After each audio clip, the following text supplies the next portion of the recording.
d'abord, moi je voudrais dire que je comprends tout à fait les interrogations, même les inquiétudes des Corses, puisque effectivement on est proche de nos amis italiens, et il est parfaitement normal qu'on ait ce type d'interrogation, mais quelque part ça aussi participe à la prise de conscience des propres mesures de comportement individuel qu'on doit adopter. Donc je pense que à travers cette inquiétude, c'est pas forcément une mauvaise chose que cela puisse s'exprimer.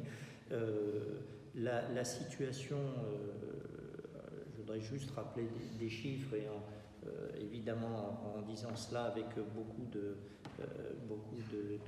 modestie. Nous parlons là d'une circulation qui est territoriale, identifiée de 23 cas sur Ajaccio. Je pense que vous avez en tête les chiffres en Italie qui maintenant atteignent 6 000 cas. Et donc, même si la proximité, si les mesures prises par ce pays ami sont importantes dans cette réflexion, on ne peut pas dire qu'on est exactement dans la même situation.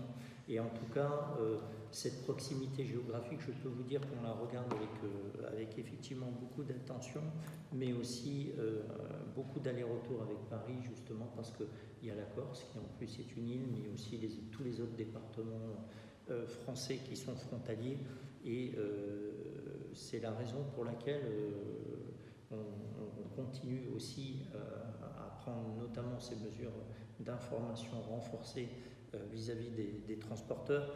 Et vous rappelez qu'il y a une dizaine de jours maintenant, on a pris ces mesures, on a eu cette réunion avec les transporteurs qui franchement ont joué le jeu, et je pense les réunir à nouveau dans la semaine pour faire le point avec eux et voir ce qu'on peut encore faire davantage pour justement quand même limiter les circulations de virus entre nos deux pays.